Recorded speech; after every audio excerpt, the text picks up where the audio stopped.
trying, baby. I feel why. She sent me, I feel why. You see me do my da. Hey y'all, it's your girl Kiki and this is KISSIMMEE. Welcome back to my channel, and if you're new here, thank you for stopping by. Do not be afraid to subscribe because it's lit over here.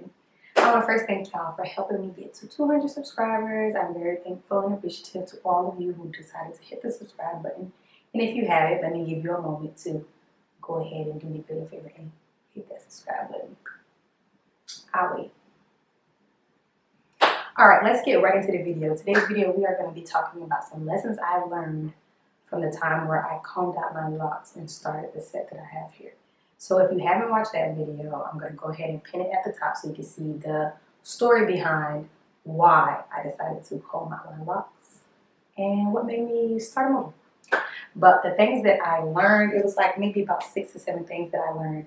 And I'm looking down here because I have a notebook. And yeah, let's get right into those things that I learned that could possibly be helpful for you if you're deciding to start your journey. And yeah, let's get right into it. Because I was like in the process of locking my hair and then I went and combed them out, I was able to see which parts of my hair were naturally thicker or thinner. I knew those things when my hair was loose natural, but as they locked, I was able to see it a whole lot more. You could tell where the parts may be the same, but over here, it still seems to be budding way thicker than it is in this other part. And so those are things that I definitely learned, and it was a very good lesson for me. So I think maybe if you do like a 2-strand twist in your hair, you may be able to test those things out as well, so you can see that, so you can be able to talk to your loctician prior to, so they can part your locks in a way that will be beneficial for your locks to be as close to the same width throughout your whole head. The second thing is I did not know, or I did not go in the chair with the notion of knowing and understanding the versatility. Originally, I did not have like a middle part or side part for my locks. They were just across my head, which wasn't bad, but when I went to say like, hey, I want to do 2 braids or the barrel rolls with a part in the middle, I could not achieve that look without it looking like more of a crisscross or zigzag like pattern. And I didn't like that look. I wanted to make sure for my job as a military sailor, as a sailor in the Navy, I wanted to make sure I could be able to achieve bun styles that are not always the same, like pushback look. Going back to the first one, I was also able to see which of my locks kind of matured faster, and I feel like the thickness of my hair in each section played a part in that. Like the 2 locks, or it was originally 1 lock in the middle, it locked so fast and it became like a cylinder-like shape so fast. And when I split them into the same parts of my hair, got that cylinder-like shape faster than the rest. I don't know what it is, and actually the front of my hair is the looser curls per se. But yeah, so I was able to see which parts of my hair matured faster, and based on my experience in the salon and in deciding to do it on my own, I was able to figure out how to manipulate my hair so that it wouldn't be so thin in certain parts. And I mean, it works for me.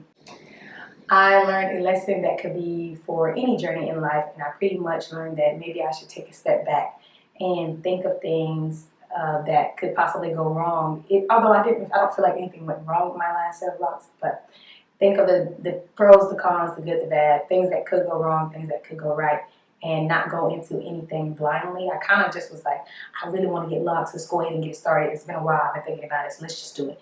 And it was like I got the consultation this day, and I was literally in her chair the next day getting locks. So I really didn't give myself enough time to really sit on the things, learn, watch YouTube videos to kind of give me an idea of what it is that I needed to know prior to getting in her chair.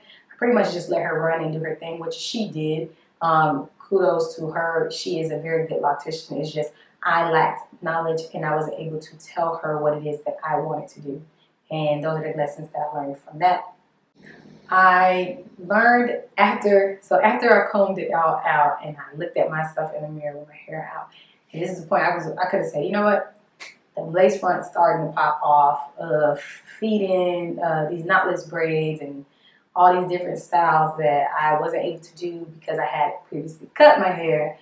But that's another story. But yeah, so my hair has now grown back to its original length, and I was able to see it, and I was like, I know for a fact that I am not about to be waking up every day and doing my hair when it's loose natural. Like, that is so tedious, tiresome, and I just did not have the mental capacity to do that. So from the day I combed it out, I knew tomorrow or today we about to get back in this head and start these locks all over again, because I was not about to do my hair every day for work. Definitely not. Just not on my list of things to do. Definitely not. That's one thing I really love about having locks, is that I can just literally wake up and go. And if they're frizzy, so what? They're locks. They do that. So I really love that. And the last thing that I learned is that I did not want to go through the journey again while sitting in someone else's chair. I wanted to actually sit back, wear my hair, figure out what makes it grow, break off, or whatever the case may be. And I really wanted to take on that lock journey on my own, at least in the beginning, because I am thinking about possibly getting someone's chair. So if you know someone, let me know. But yeah, I definitely wanted to just go through the flow on my own for the starter lock phase, because I didn't want to be spending the extra money if I didn't have to, and then I just didn't want to go through the same thing again. I felt like, well, if I saw the things that I didn't like and I was able to identify those things, I should be able to figure it out and do it for myself. And that's pretty much why I decided to restart my locks, and the things that I learned from the comb out process of the first set that I had. And I'm just so happy to be here, and I'm thankful for the growth, for the journey, and overall I'm just in love with my locks. I definitely can say this is as of right now, this is a long-term style for me. I cannot wait to see them down my back. Like, that's like definitely a dream. Bra strap length has been my goal length since I started them. And I have not achieved that yet. I'll let y'all know when I do. But like, I never was like, oh, I can't wait till my locks hit my shoulders. Like, nah, I was like, straight out the back, I want my locks to be down to my bra strap. So I can only imagine my excitement for whenever it does hit that back, like lower back area. But like I said, this is a long-term journey style for me as of right now. I'm excited to try colors and other styles, and let me know what you guys would like to see from me. That is it for today's video. It's pretty short and straight to the point. I just wanted to let you guys know the things that I learned from my comb out, break, pause in the middle of my journey of my locks, and pretty much what led me to be the one to start this set that I have now. Without further ado, don't forget to like, comment, and subscribe. Keep up with your girl on Instagram. It is all linked down in the description bar down below. And yeah, y'all, peace until next time.